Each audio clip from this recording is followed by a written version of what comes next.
Hey there, friends. Welcome to another thrilling episode of Flying Chariots: The Rise. Today's guest, George Lunsford, is a man of many talents and fascinating ventures. From working as a maintenance worker to making explosives for the government, George's journey took a fascinating turn when he ventured into the world of acting. For years, he was featured in indie films, commercials, book trailers, promotional videos, and even starred in a Steep Canyon Rangers music video titled Long Shot. George's story, however, transcends the boundaries of cinema and takes a deep turn into mystery. As a cryptozoologist, researcher, and investigator for Bigfoot 9/11 and Go Dark Paranormal, George enters the mysterious world of cryptids and the paranormal. His life has changed forever in his youth when the ghost of his great-grandmother had visited him after her death, leaving an imprint on his perception of the supernatural. From encounters with ghosts at a haunted school to a near-death experience that gave him insight into the afterlife, George's journey is one of deep mystery and uncharted territory. He witnessed the unexplainable in the Bermuda Triangle, encountered a UFO in the middle of the ocean, and conducted extensive research into paranormal phenomena, cryptids, and Bigfoot. George's life is a testimony to the mysterious wonders that exist beyond the veil of our understanding. So join us as we unravel the unusual life and experiences of George Lunsford, a man whose journey has taken him from the mundane to the mystical and whose passion for the obscure has shaped his entire life.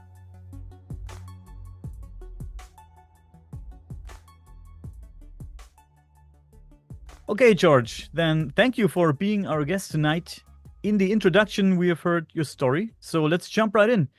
I want to start with the supernatural that has played an important role in your life, starting with your great-grandmother's ghostly visitation.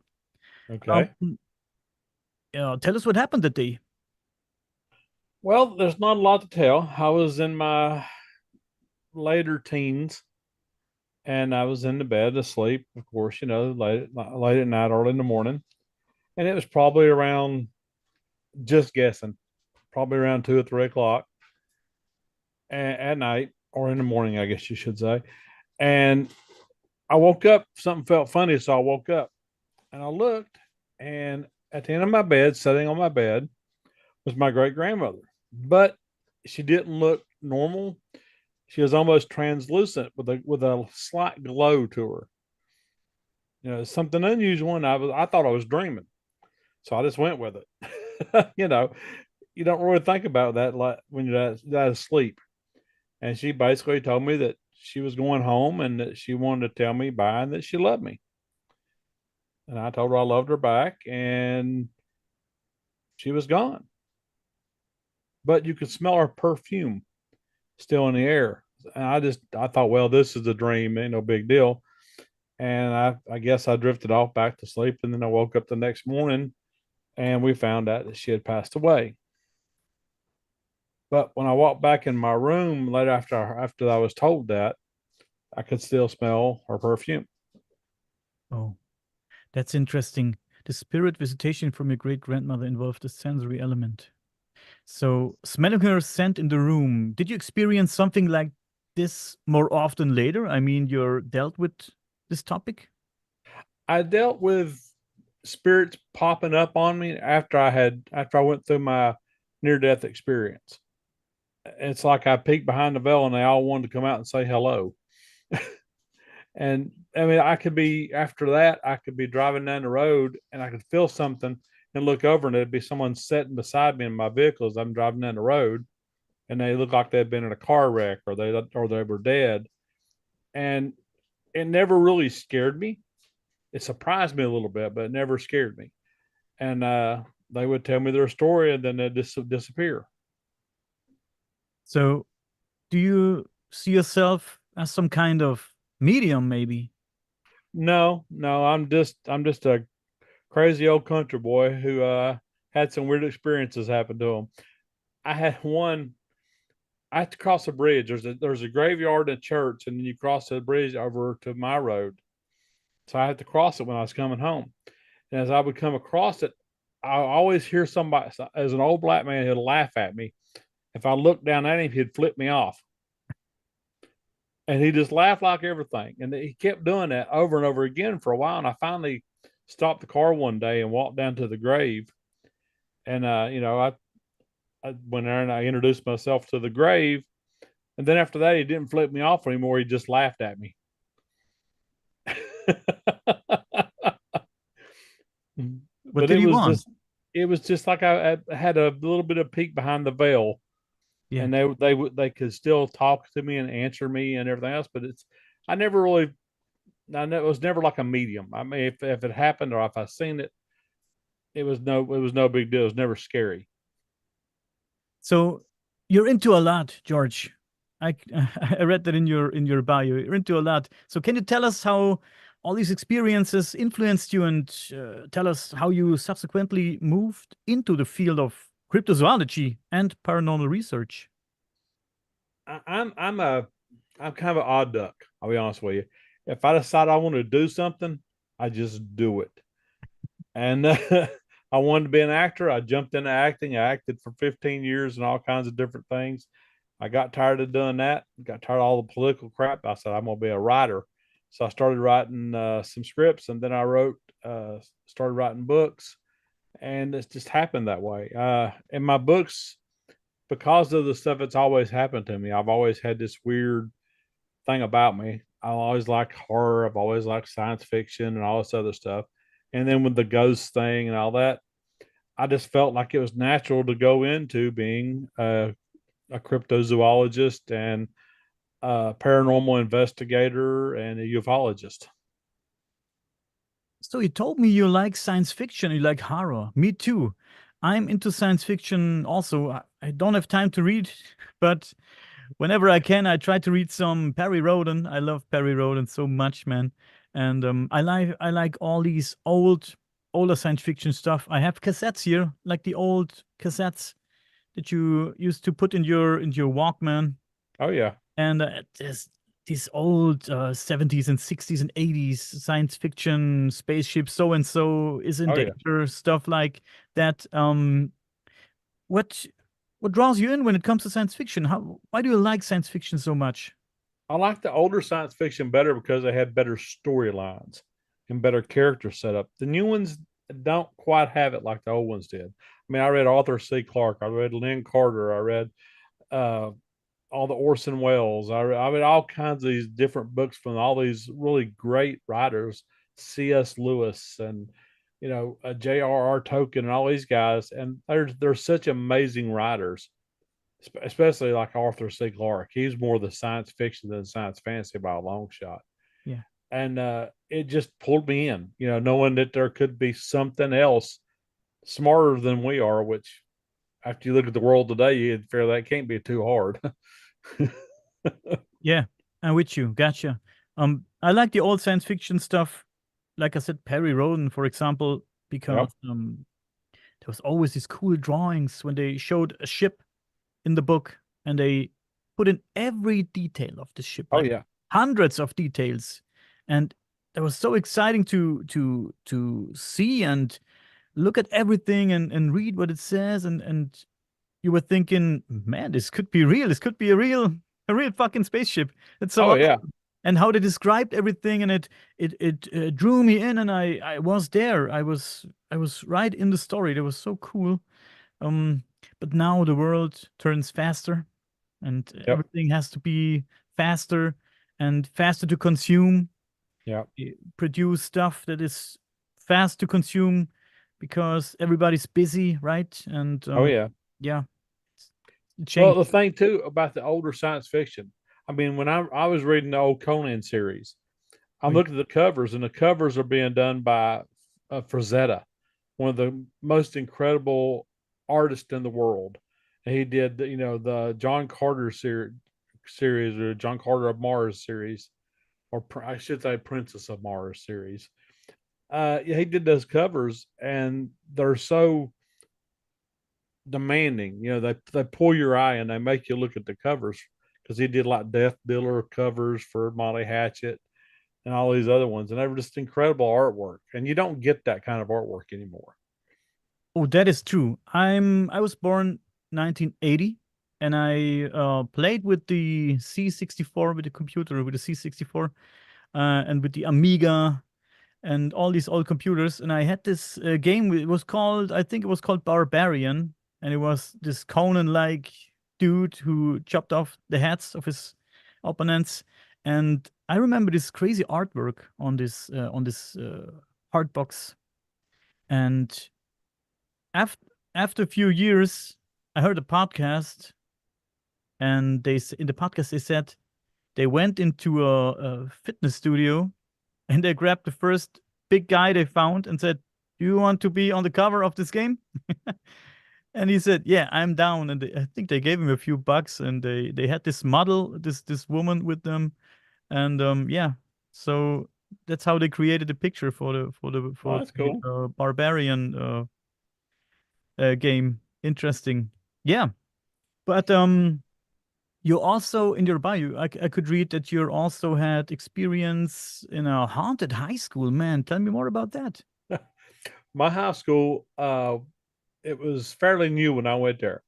And what had happened, it used to be where the high school setting used to be a pauper's graveyard for poor people and indigent people and stuff like that. And it had been there for almost 100 years. Well, when the school bought the property, they supposedly moved the graveyard, supposedly.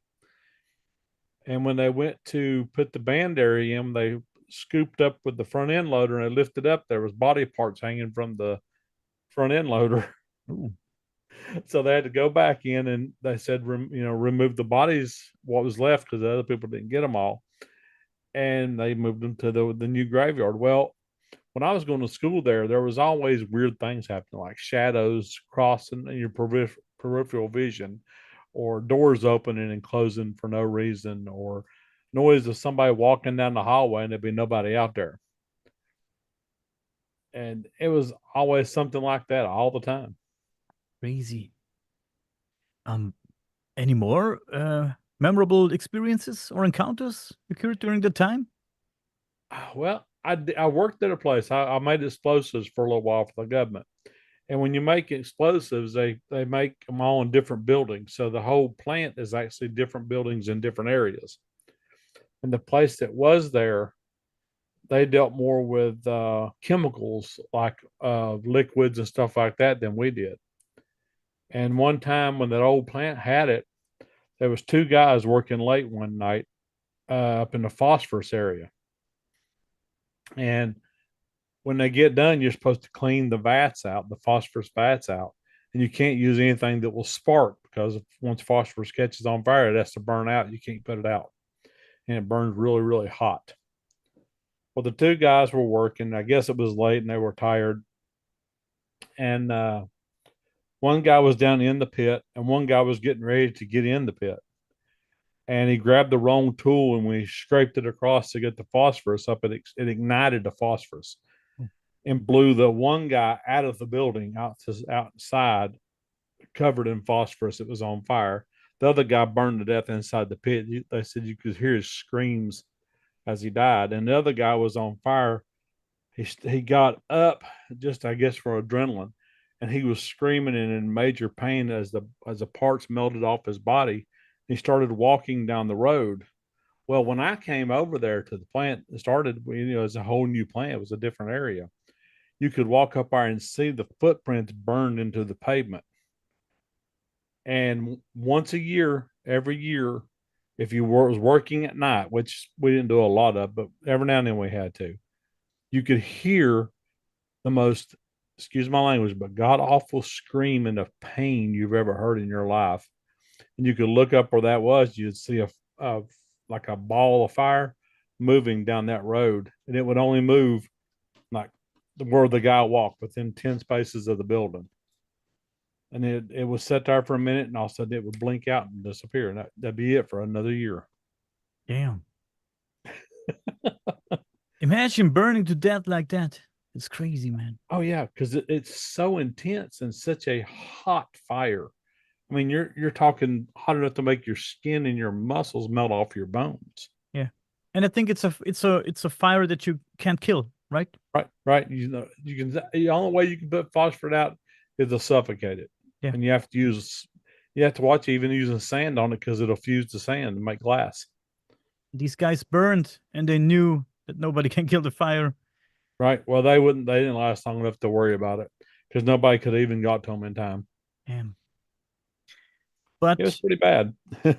speaking about burning people, you worked for the government and you made explosives. Tell me I more did. about that. Sounds interesting. I made. Well, it wasn't just for the government. I was actually we did government contracts. And we also did civilian contracts. I made things like if you know how they drill for oil and say the bit breaks off. What they do, they got what they call a perforator, and what they do, they run this explosive down there. It's a penetration charge. They run this explosive down to the top of that bit, and they set it off, and it blows that bit up. Then they run the new bit down and pull everything out, and then start drilling again. I made oil filled those explosives. I made shape charges. I made cutting charges. I did penetration charges. I made destruct systems for the Triton and Titan missile systems. I made blowout panels for the shuttle, just different things. And then I moved from being a one who made the explosives to being an inspector. So I actually got to go in and test all of them out and inspect them and check the cuts of the charges, check the depths of the penetration charges. I was so picky on some of our contracts that you had to be within a millionth of an inch on these things.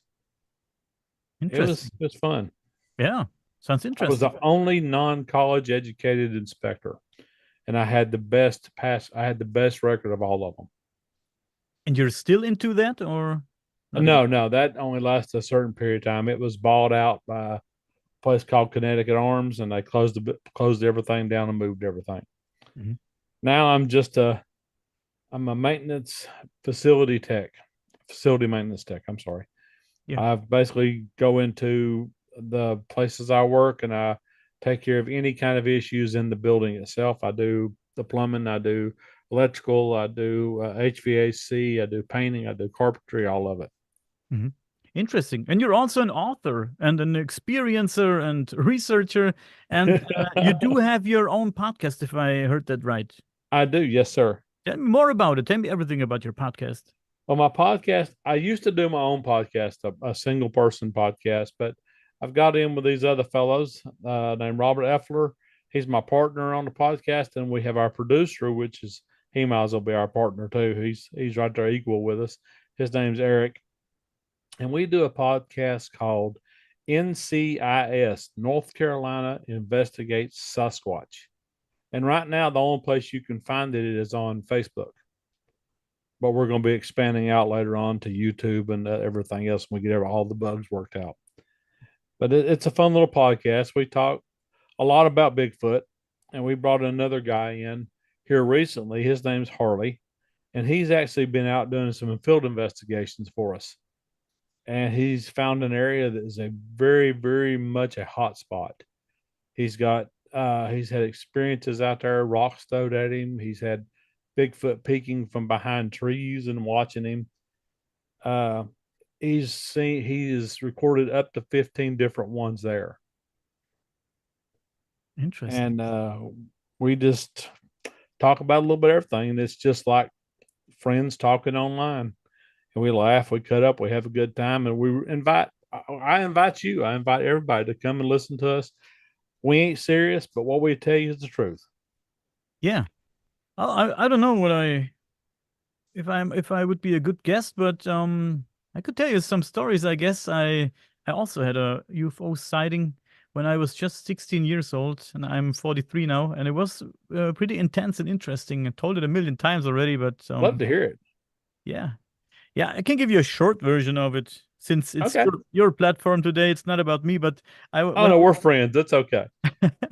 when I was 16, I was with two friends, and long story short, we saw this triangle-shaped UFO in the sky. And back then, 1996, we didn't have a cell phone or a computer. At least I didn't have stuff like that, and my friends also. And we didn't know about UFOs or alien stuff and all these things. And yeah, like I said, it was a triangle-shaped UFO and this kind of light in the middle.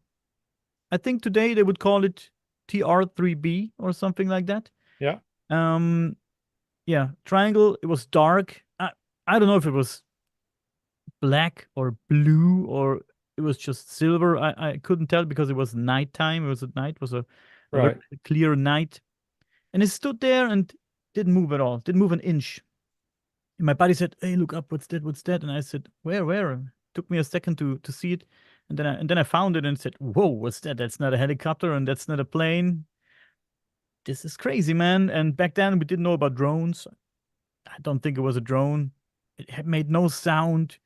Um, Nothing. And suddenly it moved. Like in within a second, it moved. I don't know the length of 3 football fields or something like that. And Wow. and it stopped immediately. Bam! It stopped. So if anybody was inside, he's mushed. So um, we thought, Ooh. oh, this is crazy. And then we started to a little bit frightened after we saw that. And then we just stared at the sky, and then he moved again, and he made a Z shape or something like that. Also, within a second, it moved Wow. so damn fast, and then it stood there again, not moving at all. And we ran inside the house, shut the door, shut the windows, shut everything. We didn't even peek out the window, nothing. And we haven't talked about it for a long time after that. I'm not sure what the other guys now think about it, but we haven't talked a long time about it. Yeah, it was a crazy experience back then, and it's with me ever since. Maybe it's the reason I started my projects. I don't know. Hey, that's cool. That's a cool experience. Yeah. It I really is. haven't seen anything serious since then. Um, I I saw things in the sky like everybody of us does from now and then. We all see things in the night sky and we think, what was that? But nothing like that. I have seen nothing else like that anymore. Hmm. Well, it had to be pretty close for you to be able to see that much detail in it. Yeah, it was. Yeah, whether it was very big or it was very close, I'm not sure. I'm not sure. But um, in your biography, I saw that you mentioned encounters in the Bermuda Triangle and a UFO sighting in the middle of the ocean. Could you share more details about this experience, please? Well, the Bermuda Triangle was we found. I've been through it a million times. Nothing, no big deal. And one time we found a F-14 tail fin that was almost pristine, but apparently the aircraft had disappeared years before we found it. I thought that was kind of odd. But one time we was out, it was beautiful. I was on aft lookout. I spent a lot of time on aft lookout now that I think back in it, my military days. And it was in the 80s. I don't remember exactly what year it was because it all run together after a while. I'm old. I'm not 56 right now, so we were out there, and the water was just as smooth as glass. It was a beautiful, beautiful day, and the forward lookout hollers at me. He said, "Look up the side of the ship and tell me what this is." So I walk over to the edge. I look up there, and there's a dot way up on the horizon in front of the ship. The horizon's 10 miles, so it's about 10 miles away. And it was a gray dot. I said, I don't have a clue what that is.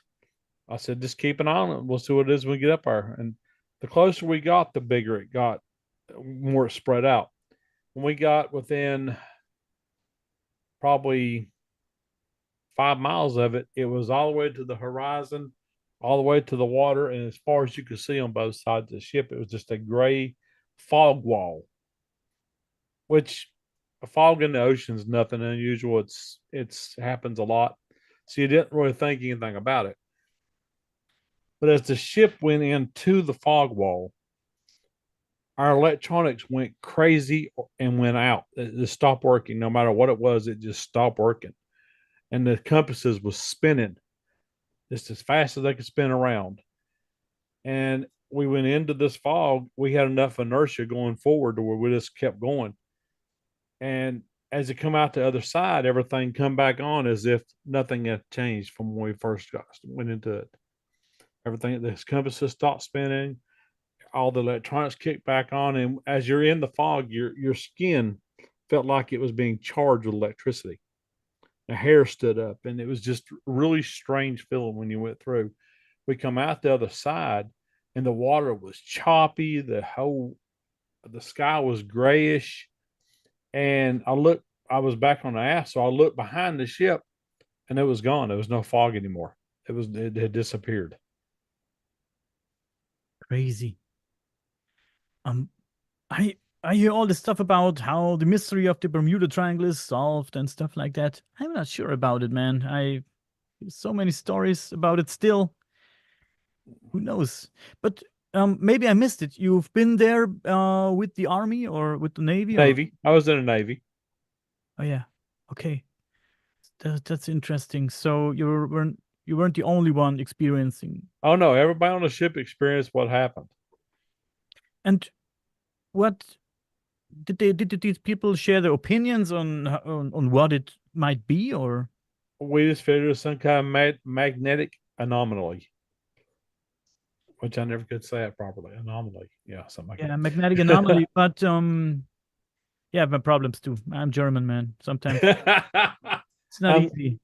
I'm an old country boy, so I don't talk as well as most people do. We're good. But yeah, a magnetic anomaly, but why and how? It's interesting still. Nobody knows. No, nobody had a clue what made it do it or what. But back then in the '80s, when something happened, nobody ever talked about it again. Once it happened, it's okay. Well, it's done. Yeah. We were all just young kids, so it's like, yeah, oh well, what's next? Yeah. Short attention span. Yeah. Why break That's your head over something you can't explain, right? Yeah, nobody even worried about it. Well, you was talking about me seeing the UFO in the middle of the ocean. We were on a NATO, and we were crossing the ocean, headed over to I think Canary Islands. And as we was headed over, our ships lined up in a line as they travel. And I was on aft look at again. It was 2 or 3 o'clock in the morning, like usual. And the forward lookout reported seeing lights off of our port side. Well, the radar had nothing on radar, nothing on sonar, nothing on radar. There was nothing supposed to be anywhere around us. I look, pick the doctors up. I'm watching this light, and it's just a line of lights. That's all you can see. And I'm thinking, that's got to be a submarine con tower because that's the way their lights are. But I got to looking, and it wasn't touching the water. And the more I watched it, I could see it. It started moving side to side just slightly, and then keeping pace with the ship, almost like it was looking for something. And we watched the lights. I watched them for a good 5 minutes, and everybody else had quit paying attention to them because a big deal is lights on the horizon. Then that thing lit up real bright and shot straight up in the air and disappeared. Wow. And the guy on the forward lookout said, "Did that thing just light up?" I said, "Yeah." He said, "Where'd it go?" I said, "Straight up." He said, "Oh, you're full of crap," and quit paying attention to it because they've all thought it was a submarine too and went back underwater. But no, it shot straight. I mean, just as straight up in the air as you could possibly believe. And of course, I'm 19 years old. I didn't think UFO. I just thought, that was weird. Went back to watching the ocean. I had cheese balls and Mountain Dew. I was good to go. I wouldn't worry about it. So these magnetic anomalies might explain why planes crash in the water. It might explain why ships sink, maybe. But how do you explain seeing stuff like that? Or there are many reports of other people who were on ships or on planes who have seen other strange things. They've seen very old ships or, yeah, Yeah. also UFOs, stuff like that, like crazy apparitions. So How does magnetic anomalies explain that, right? I mean, Yeah, it yeah, really don't.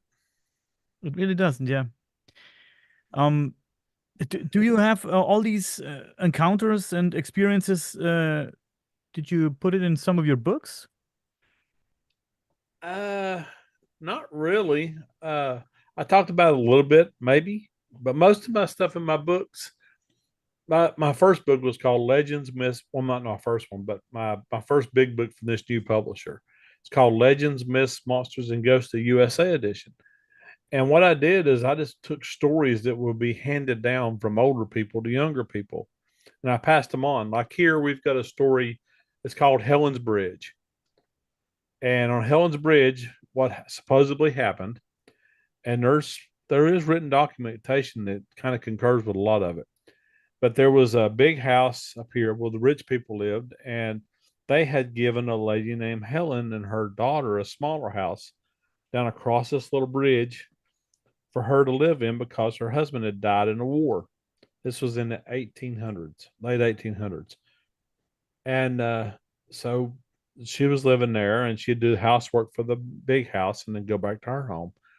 Well, she was there one day and she was doing making supper and or cooking food on the stove, and the little girl was upstairs and she stepped outside to hang laundry up. While she's hanging the laundry, she don't realize it, but some of the stuff on the stove spilled over onto the stove and caught on fire. And before she realized that the house was just filled with fire and smoke, and she tried to get in to save her daughter and she couldn't. And the people from the other house come running down, was trying to help her, and they called the fire department and they showed up. And she looked up, and at the window she could see her daughter standing there. And then the last thing she seen was her daughter put her hand on the window like that, and you seen her hand go down the window and disappear. Well, they pulled her daughter out; she had died, and Helen was just overcome with grief. She was just tore all to pieces with it. She could not be consoled, and they worked and worked and worked trying to calm her down and everything. They took her up to the main house, and everybody was there at night trying to get her calmed down. She fell asleep supposedly. Well, everybody went to bed, and she got up after everybody went to bed, and she walked down to the bridge, and she tripped on something as she walked, and she realized it was a rope there. So she picked this rope up and she laid it down the bridge, and she walked over to the remains of her house, and she just started screaming and crying as she was just really overwhelmed again, reliving it all in her mind. And she walked over, she tied the rope off on the bridge, tied it around her neck, and jumped off the side and hung herself. Damn. And now it's haunted. The spirit of Helen and her daughter both haunt that area. And her daughter is said to show up in the form of a fireball in the sky, up in the air.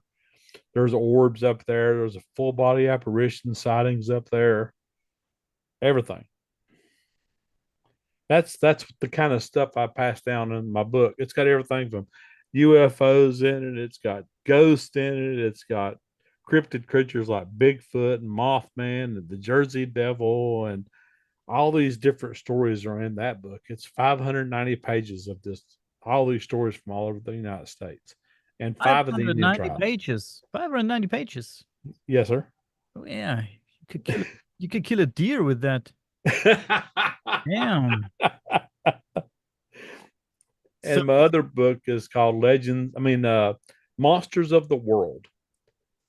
And this might interest some of your listeners and stuff because there's 104 monsters from all over the world.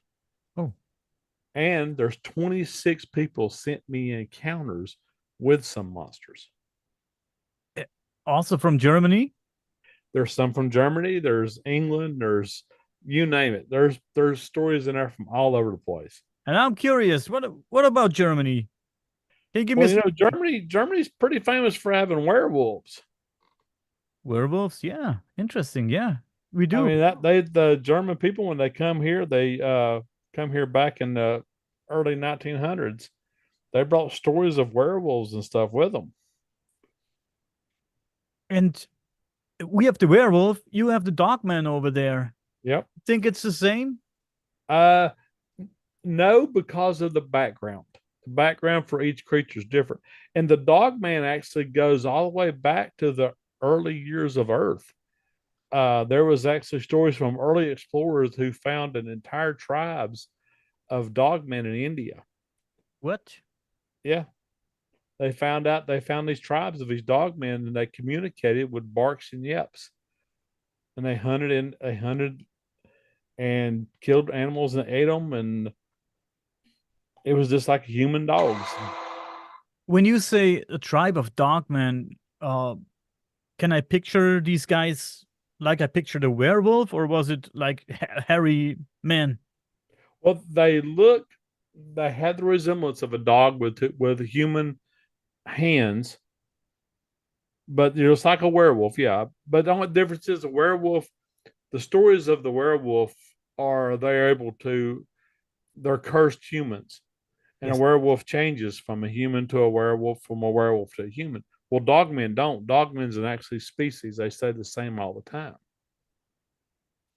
But they have these dog-like faces already Yeah, and everything. Oh, that's crazy, man. body covered with hair. Their feet are still like a dog's foot, except bigger.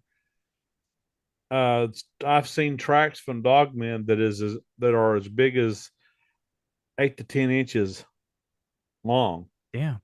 and it's shaped exactly perfect like a dog's foot. I have a colleague at work that could be one of these guys. I'm not sure, man. The description fits. And I don't want to be rude, but they're kind of like the buttholes of the forest. They're known to have a grumpy attitude to them. Yeah. Oh, There's been reports of attacks, basically ripping humans to shreds, oh. and Um, the government people seem to cover them up and say it was a dog attack or a bear attack. But what they put across is not what the evidence shows. I was about going into that since you mentioned it now. I watched this video from Linda Moulton Howe. I'm sure you're familiar with her or have heard of her. I've heard Linda the name, Moulton Howe, yes. of course. And she in a recent video, I don't remember. Maybe I find it, then I will put a link in the description. And I will also link your books and everything in the description, as I told you. She told the story of a guy who drove down the road like chilly milly in his car, and his the passenger side window was down, and suddenly he in the mirror he saw this creature running behind his car. It turned out to be one of these dog men, and he ran he ran besides the car as fast as the car was going. He was following the car. He was looking while he was running. He was looking into the window, and he grabbed into the window. And then this guy shot at this creature, and he said it fell down to the ground, and he drove off. But a few miles ahead, he stopped and said, "Maybe I should." He was curious. Maybe I should take a look. And he turned around, and when he came back, he said, the beast was gone, but there was, let's say, strange cars and strange people there. And he said, um, I don't recall the story in detail. Maybe I'm wrong now, but things were said like could be a creature made by the government, maybe an experiment, something like that. I don't know, but crazy. Well, Stalin tried doing it in World War II. He tried mixing ape or gorilla DNA with human DNA. Oh, that's true. Yeah, I Did remember not turn that. out well. Did not turn out well. No, no, no, no. Um, no. And Yeah. Hitler did experiment. He did experiments too. A lot of the big leaders before World War II, because manpower was so short, tried to create super soldiers. America did it. They tried to create super soldiers, but they didn't try to mix DNA. They tried other ridiculous ways to do it, and found out that none of those things work. No, none of the things work. Not too long ago, I had a podcast for my other project, and we were talking about black goo. Have you heard of black goo? Does it ring a bell? Mm, it does, but don't. I don't know It's anything about it. I've heard it talked about, but I don't really know anything about it. it's a, let's say, hypothetical substance that's intelligent. And some people say there are experiments with something like that with black goo. It's like it's an intelligent mass, like the Blob was the movie Blob. I'm sure you're familiar with the Oh, movie. love that movie. Yeah. Yeah, I love it too, the old one. Oh, yeah. Yeah, he ate everything. Yeah, them cars, everything, people, and yeah, the black goo might be something like that if it exists, and it's intelligent, and it can it can be everything it wants. It can transform into a car, or could be a UFO and its own pilot at the same time, and it's intelligent, and you can use it for so many things. And some theories say you can also inject it into people and make them superhuman with superpowers, and um it heals the people from inside and stuff like that. Yeah, talking about superhuman beings. It's That sounds like an alien situation. sounds like an alien situation. Of course, these are uh let's say urban legends or Oh, yeah. conspiracies, but who knows what's in all these laboratories? We don't know, man, what they're working on. Not too long ago, I heard that China created this chimera from two species of monkeys, and yeah, we don't know, Wow. man. We don't know what No, we don't have a clue what's going on with the governments. they said. Oh, they all died.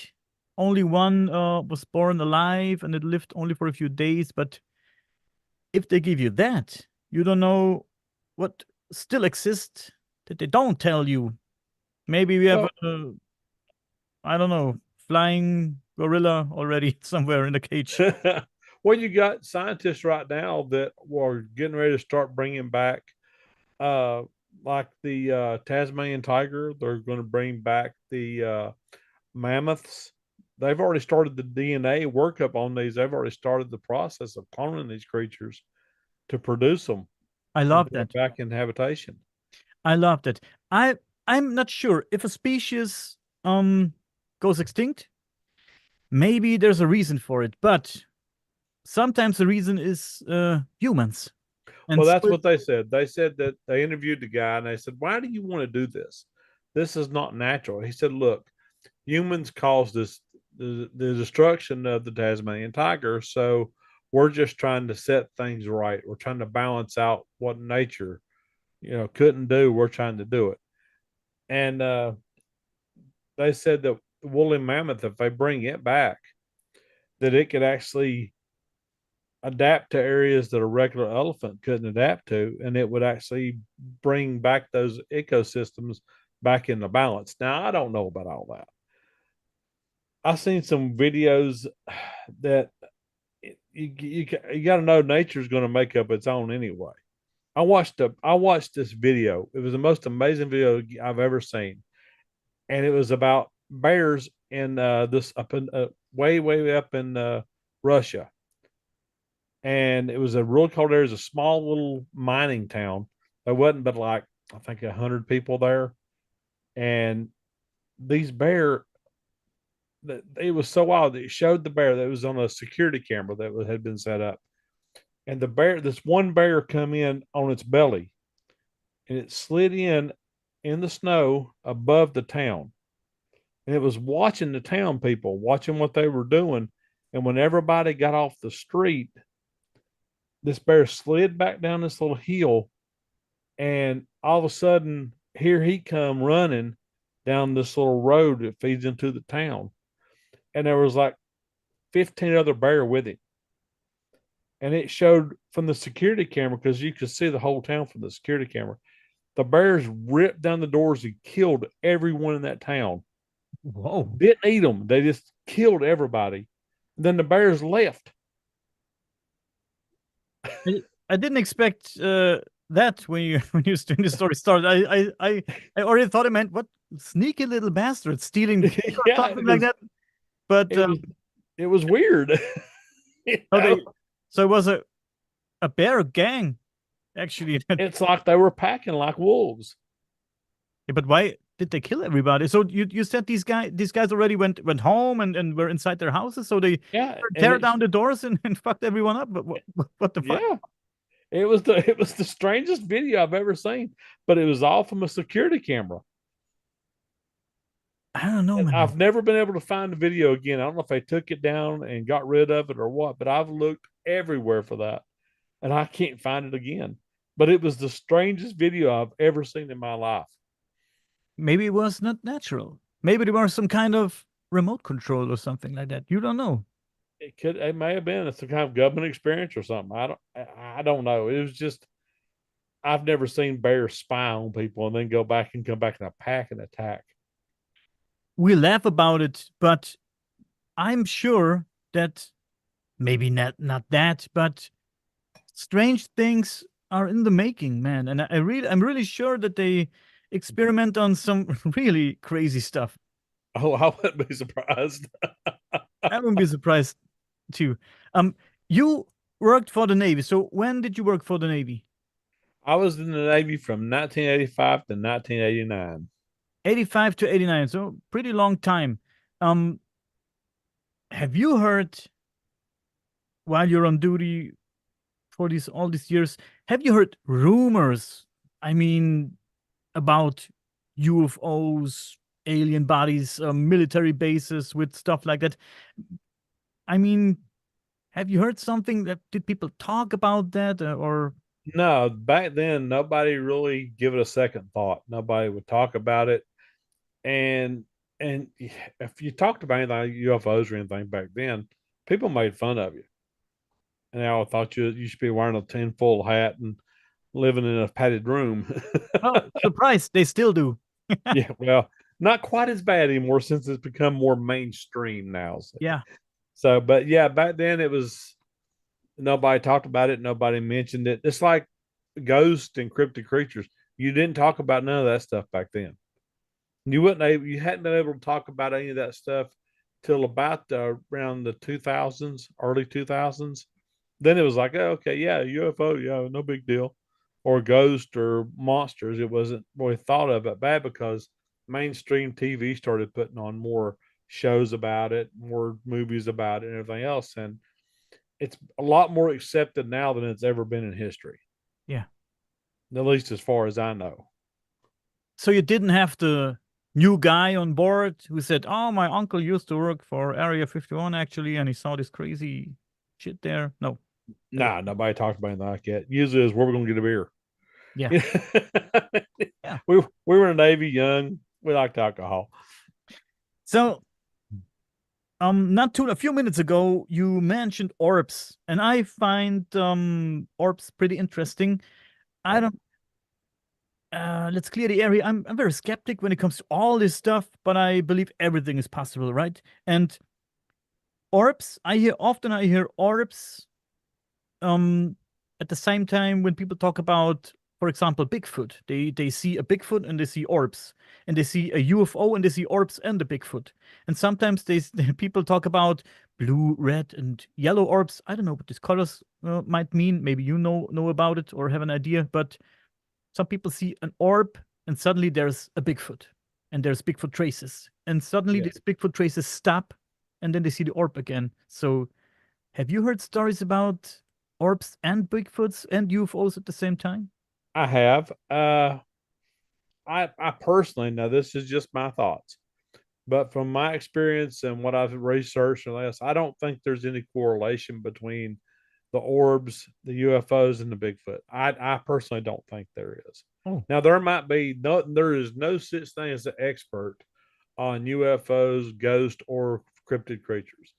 There's no expert out there. Nobody can say, "Well, I know all there is to know," because no, they don't.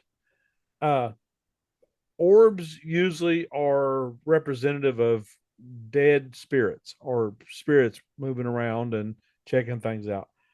I don't doubt that there's probably some been around the Bigfoot, and I'm sure I figure if the UFOs are looking at Bigfoot, they probably figure, well, the rest of us aren't really worth wasting our time for. Bigfoot's more interesting. We're a lost cause. At least Bigfoot's got some kind of, but every orb that I've seen a few in person.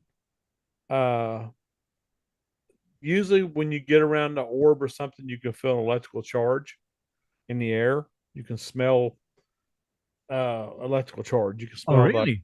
Oh, that's yeah, the smell interesting. of it.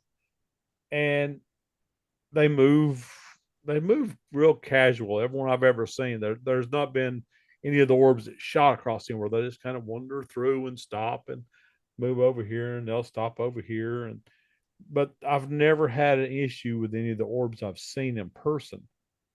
They've never they never give me a feeling of fear or hesitation. But you do think there's something special? They're not just, I don't know, dust on the Well, camera now some lamp. of the videos you got to watch because when you dust particles can pick up light and look like an orb on a video, but so you got to be kind of skeptical of a lot of the videos of orbs. But if you're seeing them in person, it's a totally different situation. I heard, I didn't see it myself, but I heard that some of these orbs they act kind of intelligent. Yeah, So they move in a certain kind of way, and um, it doesn't seem like dust struggling in the wind, something like that. So they really do move. Yeah, intelligent. That's yeah. interesting. It's very interesting. Makes you wonder what it is. I've seen them. I actually had I was in a certain area, like when I was up at Helen's Bridge. I actually had an orb come up to me, stop within 2 foot of me, and just sat there. And it would change colors. It would go from blue to green to a purplish and back to blue, and it would just the colors would rotate on it, and it would move. It would move all the way around me, and it would come back in front, stop. It would go up, and it would stop, and it would come to the side, and then the orbs would disappear, and we got the full body apparition of Helen standing in front of us. And don't ever make fun of a ghost because they don't like it. If you make fun of the ghost, they get mad. They have tendency to want to get you. Oh yeah. We started aggravating her, and she got kind of ill at us, and it was an interesting situation. So, but no crazy connection between Bigfoot and orbs when it in your Not that opinion. I've seen. Now, I'm not saying there isn't. I don't, I, nothing that I've seen can show me that, yes, there's Bigfoot, there's an orb there, or yes, there's a UFO. Now, it probably does happen, but I've never personally seen it. Do you have um a lot of UFO sightings in your area where you live? We have some, not a lot, or that, or people just not talking about them. Now, if you go down towards the coast, down towards the where the ocean is, and all that, there seems to be more down in that area than there is here, or around military bases. There's always tons and tons of sightings around military bases. Makes you wonder why. Do you have an opinion on that? I think they're curious about what we know as far as military goes. I mean, if they can go out, I've read, I couldn't tell you how many reports of them shutting down nuclear sites Yeah, I heard that just to too. show that, look, I can do this and there's nothing you can do about it. Yeah. And I mean, they're just checking us out just like we would be checking them out if we want to find out what their capabilities are. But And really, we're pretty primitive to what they would even consider. I mean, they could take our missiles out. They could take anything we have out without a whole lot of effort. imagine them being a million years ahead. Oh yeah, yeah. I mean, you look at the age of Earth compared to some of these other galaxies out there. Yeah. You have super Earths that are 2 to 3 times older than we are out there, and they know for a fact that there's at least that they've mapped already. There's at least, well, I think it was 20 or 30 super Earths. Hmm. It's the Earth that is bigger than ours, that is in the right rotation around their sun and everything else, and has water on them. And they're looking at several million years older than we are. That's crazy. Imagine beings from some, I don't know where, beings that are a million years ahead of us, and imagine them standing right beside you and having a talk. What they imagine what they are talking about. You Oh wouldn't yeah. you wouldn't even get it. You wouldn't even get it. They wouldn't even include you into their talk because you wouldn't get it anyways. What they're talking about. It'd be a waste of their time to tell you because you'd be like, huh? Yeah. Huh, what's wrong? Yeah. Um. Or even cross dimensional because there's tons and tons of people talking about all these portals opening and stuff. Then now you're looking into a whole different ball game there. You're looking at different dimensions. And if Einstein and some of the other geniuses are correct, it's unlimited. So there's more dimensions than we can even imagine. It's you know infinite.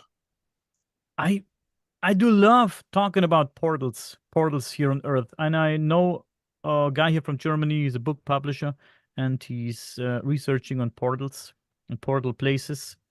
That's very interesting. And within the ancient alien theory, we also hear a lot about portal places or alleged portals that Oh are yeah, made from stone. But I do think all these. Some people say if you only knew how to which button to push and which stone to push or pull, and this portal will open. I do not think that these are the actual portals.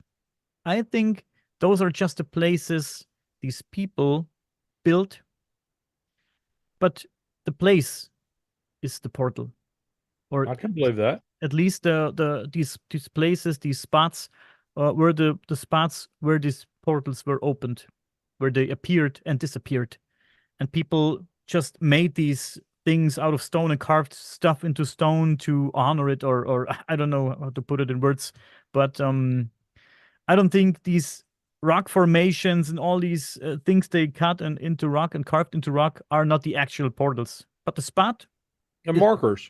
yeah, it's the marker. Yeah, you could Yeah, say the marker. But because people are say, look at this. It seems like a portal place, and if I only knew how to activate it, no, you can't, man. It's just a statue of the portal. It's yeah. just You got to be able to hit that frequency to open up that portal. frequencies. Yeah, talking about frequencies. I know this researcher from Austria, and he found this crazy ancient resonance chambers in Austria. It's Oh, awesome, and you sit in if you sit inside of one of these chambers, and there are tubes carved in the rock, like strange tubes, and you sit in the main chamber, and you produce a sound like with your throat or with an instrument. It vibrates and resonance in this chamber. It's crazy, man. It really puts you in another oh, world. I'd love to see that. Yeah, it's That's crazy, awesome. and it's crazy shit here in Austria. I tell you that. And he's still researching and experimenting in this chamber with instruments, with his voice.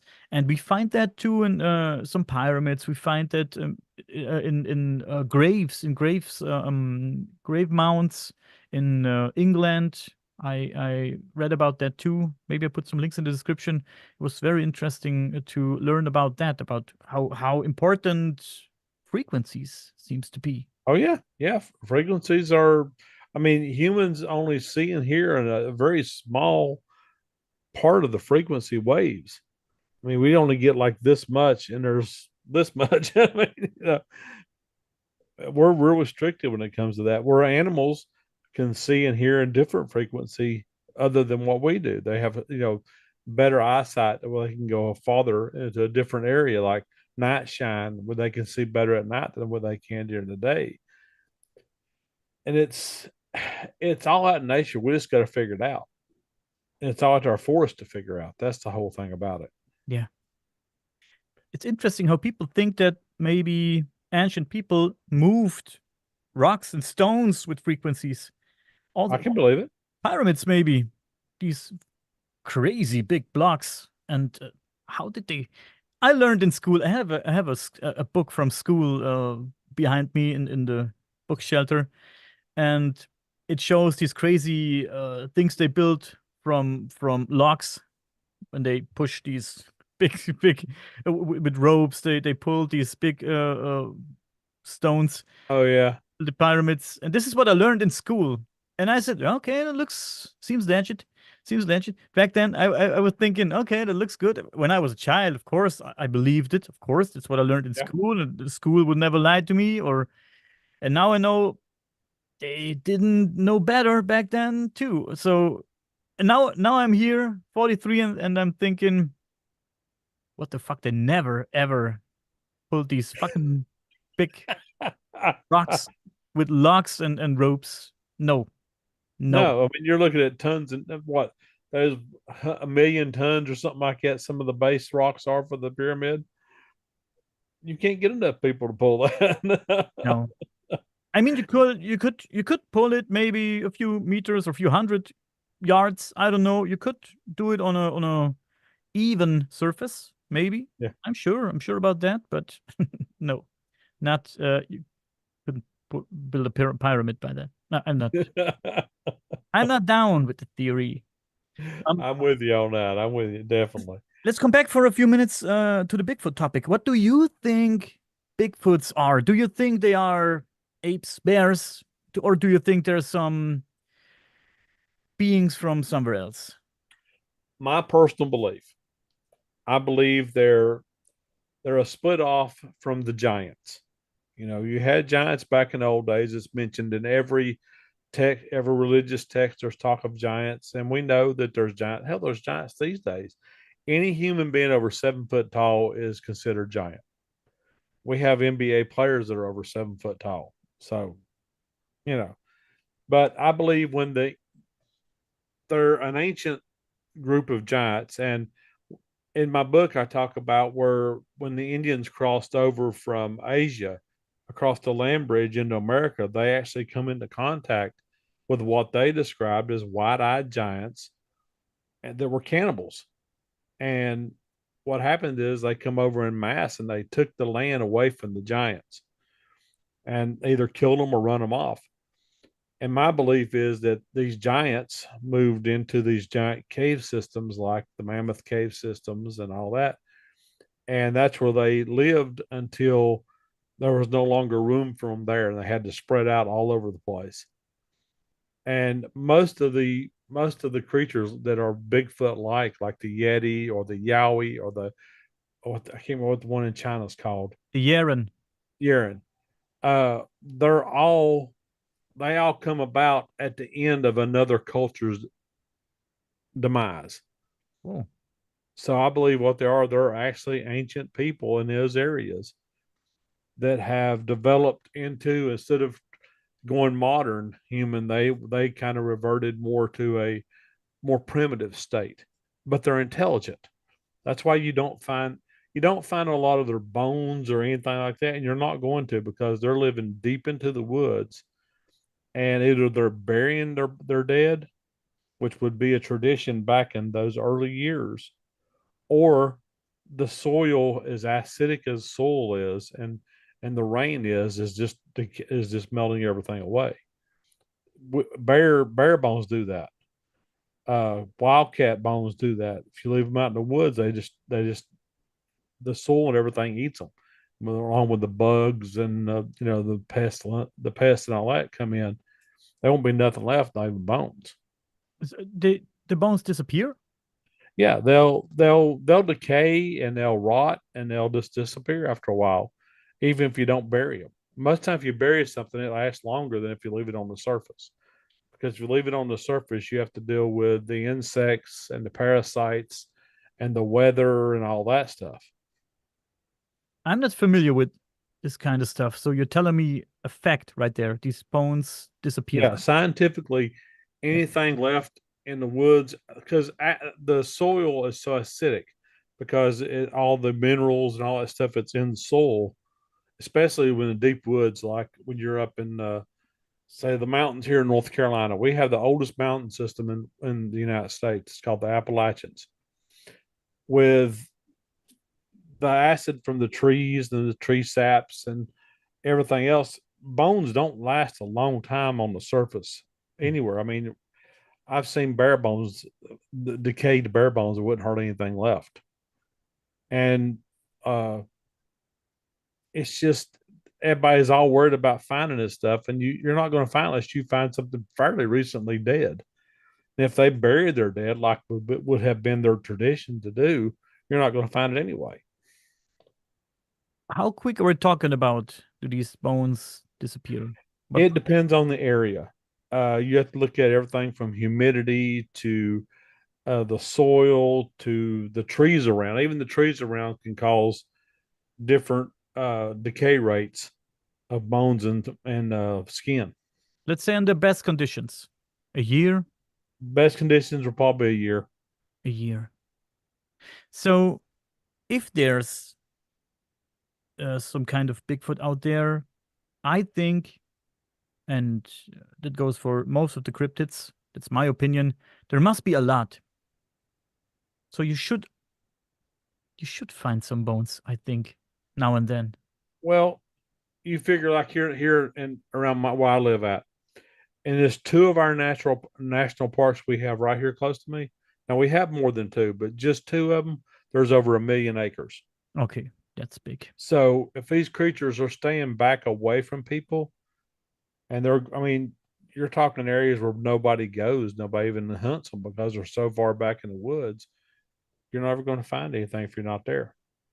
And if they're as intelligent as many people think they are, they probably, yeah, bury their death or bring them into a cave or a cave system, something like that. Maybe they live, I don't know, down under somewhere. I don't know. It's hard to wrap my mind around that kind of stuff. But when you say giants, you talk about humans, humanoid giants, Yeah, humans, very big humans that evolved backwards, so to speak, and backwards evolved into some kind of ape-like human being. right. They stayed in their more primitive form than what they would have if they'd have been accepted into modern human areas. Now some did. I mean, you had Goliath was it was he lived in Palestine in the Palestinian area, Palestine, Mhm. and him and his brothers were all 7 to 8 foot tall, and that's when David took him out with a rock. I mean, it's there's throughout history there's it's full of giants and all kinds of history and all kinds of mythology, all kinds of legends being passed down. They talk about giants a lot. Yeah, Well, even there in the Black Forest, there's rumors of giants being near the Black Forest. that's true. And in Germany, right at the border of Germany and Austria, we have the Untersberg. It's a mountain famous for crazy stuff, time anomalies, dwarfs, and giants. The Mm-hmm. old people claim to have seen giants there, like when they were just kids, or they say my grandparents have seen giants there and dwarfs, and they're pretty serious about their stories. Oh, very. Yeah, Yeah. very serious. And they say, yeah, there was giants on this mountain, man. We had giants there. We saw giants go in and out of caves, and modern people now, it's hard to wrap our minds around, like I said, but these older people, man, they were dead serious when they talked about this stuff. And Oh, yeah. And you figure if people really want to question, oh, there's no such thing as giants. Well, that's when you just let them know, anything over 7 foot. Andre the Giant, the wrestler, was truly registered as a giant. yeah, He was 7 foot 6 or something like that, 7 foot 4. And look at him. I mean, he doesn't look like a regular person. And even the big players in the NBA, if you look at them, the way their body shapes and their hands are that they look different than a regular average human being does. and also his face looked a little bit prehistoric. Let's Yeah. put it that And way. he actually did suffer from the gigantus disease, Yeah, which caused his body to other parts of his body, his internal organs especially, to grow faster than they should have yeah. and to get much larger than they should have. But I heard he was the nicest guy ever.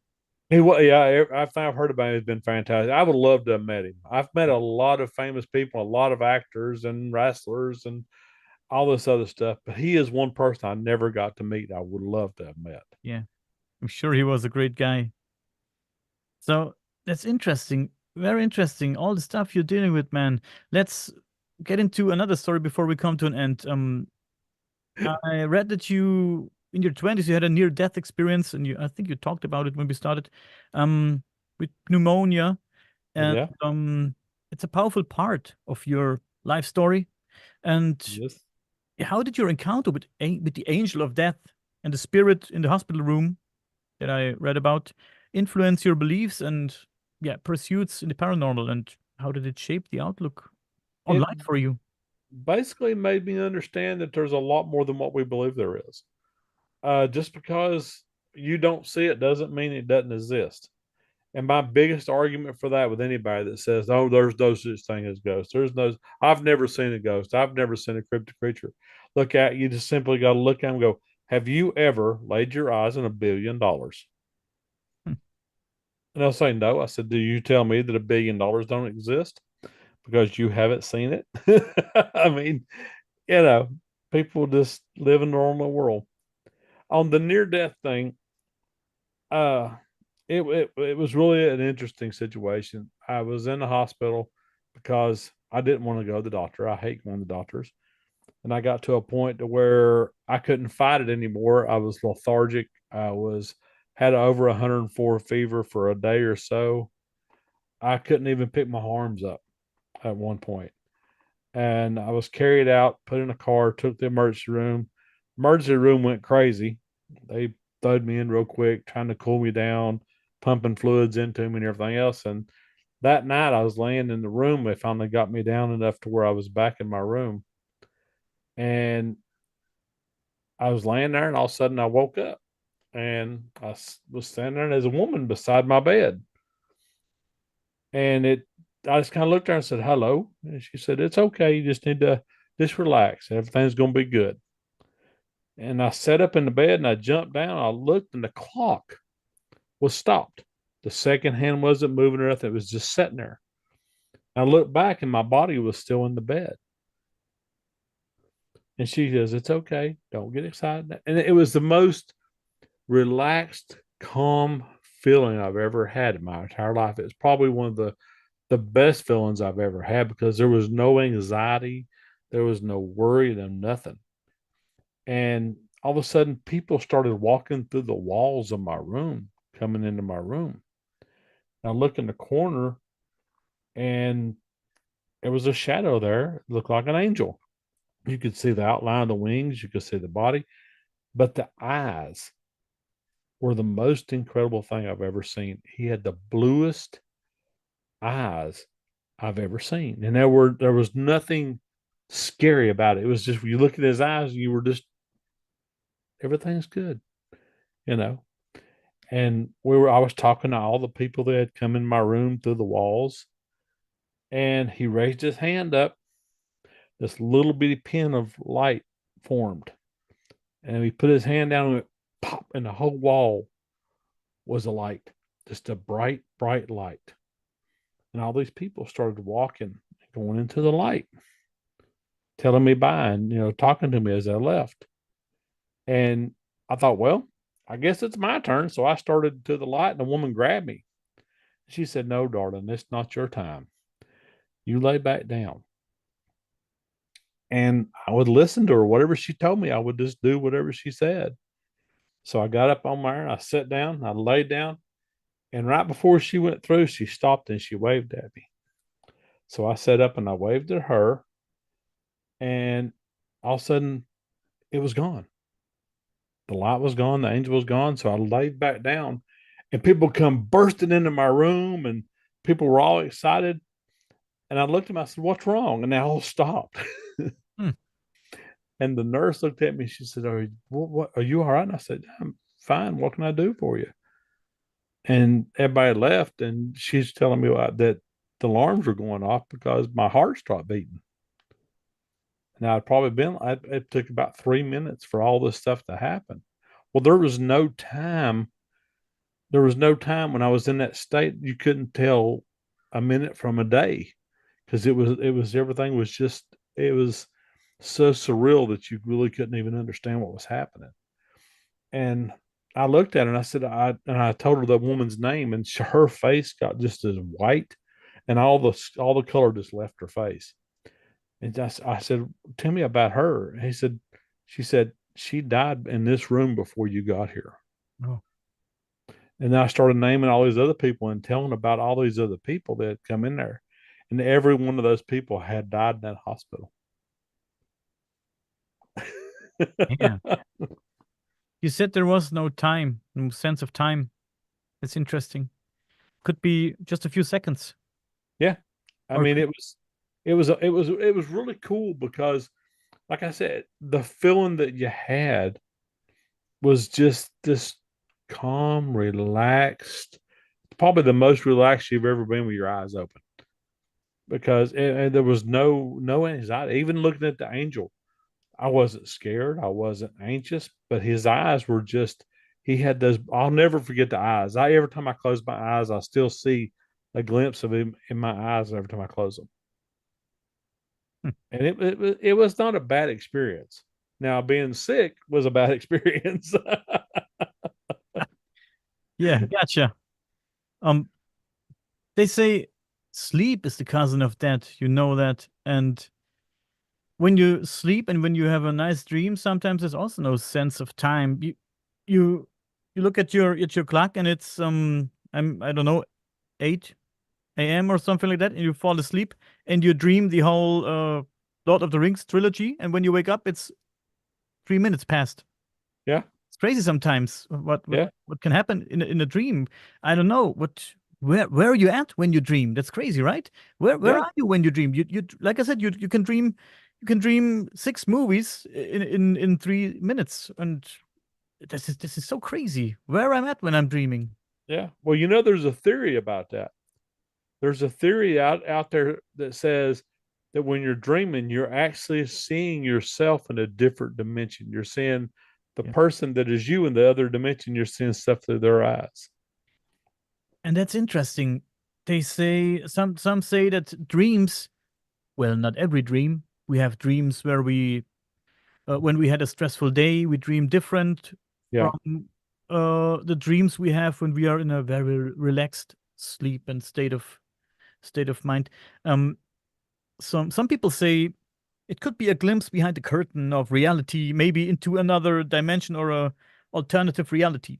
yeah, And I do believe that. I really do believe that. Sometimes you have dreams, and I had a dream like that, and then um, the neighbor was my brother. Everything was the same as in reality, but it felt normal, but it was different. Like they said, the neighbor was my brother, and the neighbor's wife was my wife, and my cousin was this and that, and it was all mixed, but it felt normal, like in a parallel universe or something like that. It was well, I believe you. strange. I agree. Yeah. I really do. So many mysteries out there, so many mysteries within ourselves. And I do like talk about consciousness and where it's maybe where it's located. I, d- I don't think that our consciousness is bound to our body. It's somewhere else, man. And we are just a vessel. And Oh, I believe that. when this vessel dies, I'm still here, the same as I am now. But Now, there's a video out. I think it was a Swedish. They had put a person in this waiting area because the person was dying. So they put them in this area where they was waiting for him to pass away because there's nothing else they could do for him. And there was a security camera in there, and they actually videoed by accident the soul leaving the body or the consciousness leaving the body. I think I've seen that. And they say when people die, they lose a very tiny amount of weight also. I This believe it. it's crazy.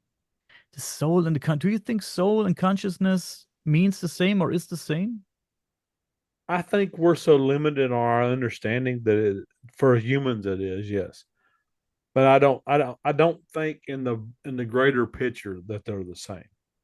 It might be. I don't know. There's so many mysteries on stuff like that of what really happens and everything else that I only know what I experienced and what I've seen in different areas. When I've talked to other people who have had, near death experiences, what they've talked about, and it all correlates.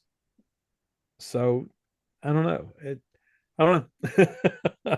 Have you had experiences with psychedelics I throughout have your life? not. I've never did any kind of drugs before. Yeah, I also have not one, but I have friends that had experiences with DMT, for example, LSD, stuff like that, and they tell me the craziest stories, man. And I always say I'm not sure. There's some things on Earth or wherever, maybe another dimension, and we can peek into a little bit, but I don't think that all these things are made for us to explore. I think there's some places on Earth or some things on Earth that are not made for us. We just found a way to explore them a little bit, but they're not made for us. I think I'm not sure.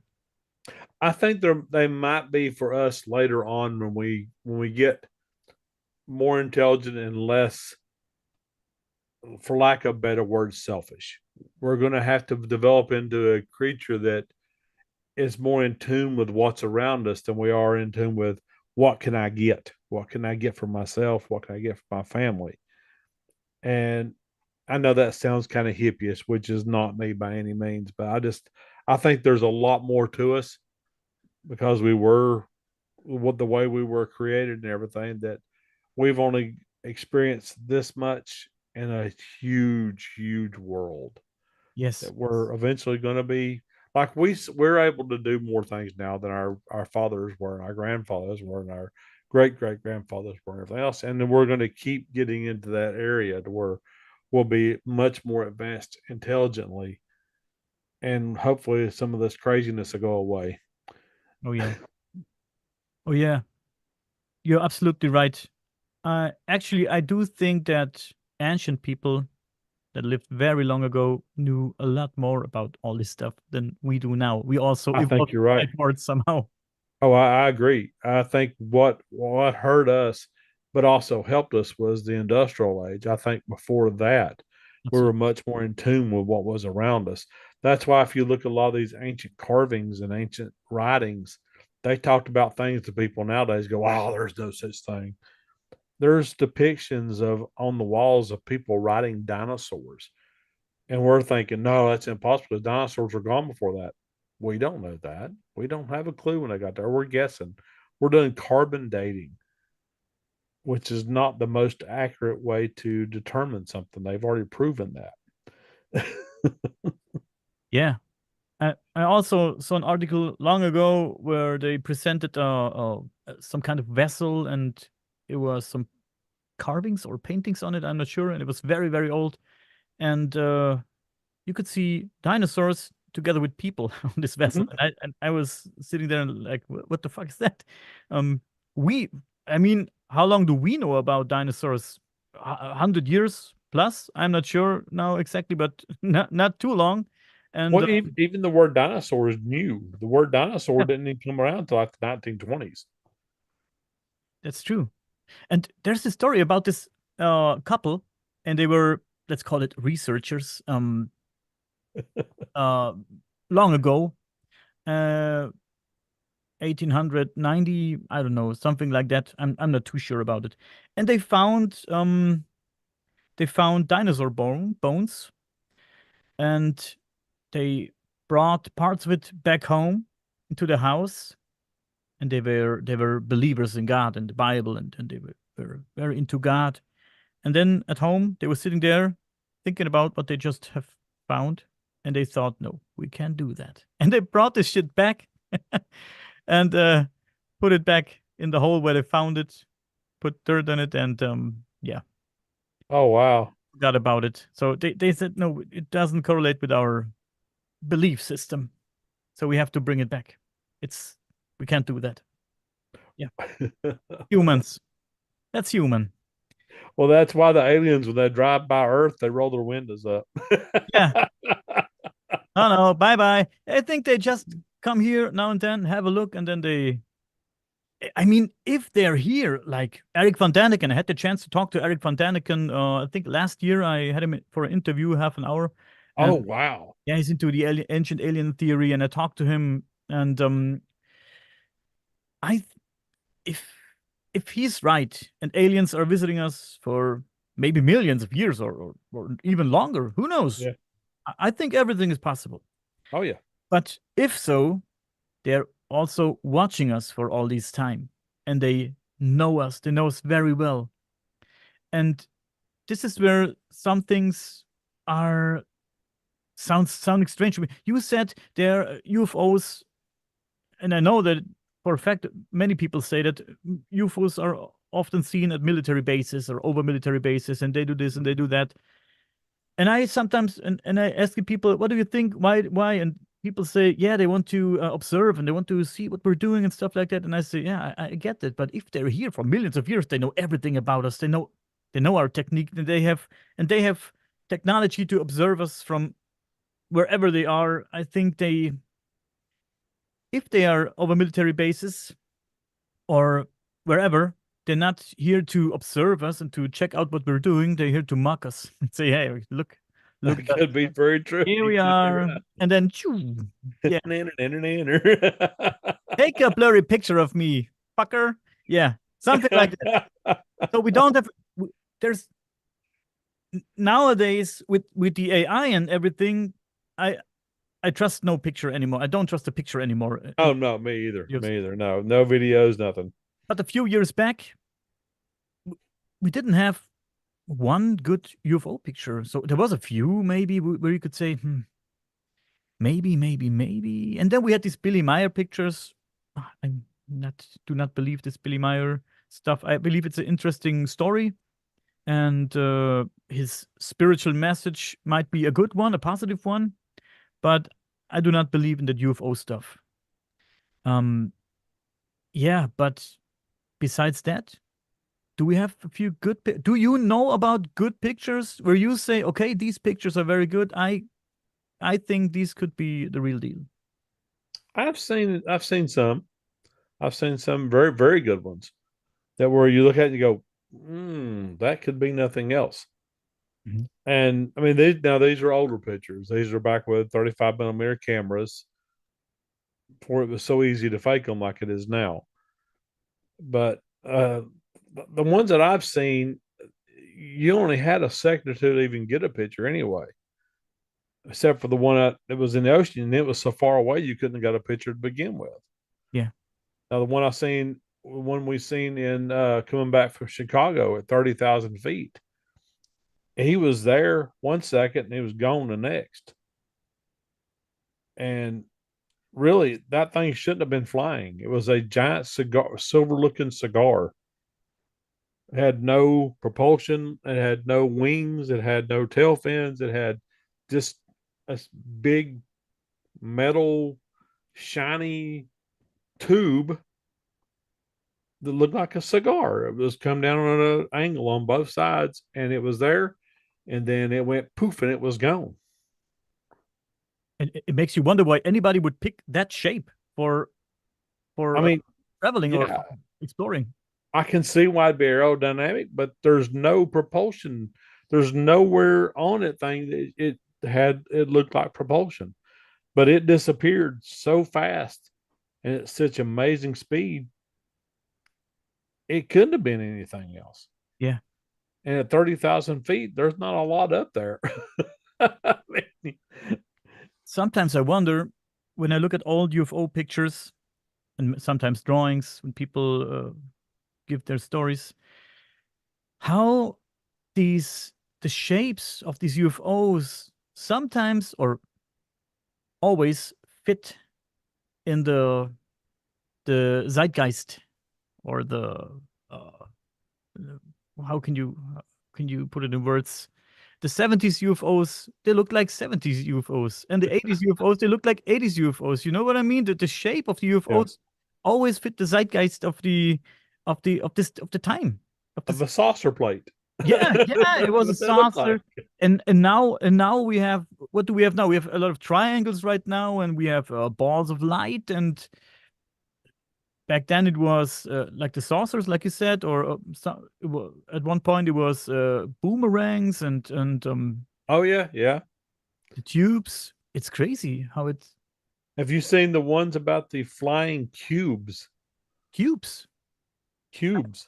I've seen the video the government presented at the UFO conference, and I think they also presented a cube-shaped one. Yeah. That looked to me like it couldn't fly. There's no aerodynamics to a cube. No, why would you pick? I mean, it has to be something that is not restricted by physics Sometimes I or wonder, physics much higher than what we could possibly understand. if they just want to give us something to think about. They they're sitting here like just like we are, and they say, what are we doing tomorrow? Mark these strange humans down there. Let's give them, let's give them a triangle. Let's mess with their head. Yeah, give them a triangle and watch how they scratch their heads. Yeah, it's crazy. But man, George, um, let's wrap it up for today. It was a crazy cool talk. I had a lot of fun talking to you, and I hope I've we can enjoyed do it. this again, man. Anytime you want me, I'll be back. Awesome, wonderful. Is there anything else that you want people to know? Maybe a homepage? You already talked about your podcast, or something else. Do you want people to get in contact with you, or do you prefer being like Bigfoot? No, if people have questions or anything, they're welcome to go to my website. My website's author George Lunsford x10host.com. You can contact me on there. There's a place on there that shows you contact. It goes to one of my emails. You're welcome to send in requests or anything you want. My books are available on Amazon. My podcast is available on Facebook. So, and I'm on Facebook. Let's see, I'm on Facebook. I'm on Instagram, MeWe, Rumble, and X. So anybody wants to talk to me, I'm more than welcome to talk to you. I have no problem. I don't know a stranger. So Awesome. I will put all the links in the description, guys. Thank you. And thanks to everybody who made it this far. It was a long talk today, guys, I know, but I had a lot of fun and hope you did too. George, please stay with me for 2 more minutes, okay? you got it.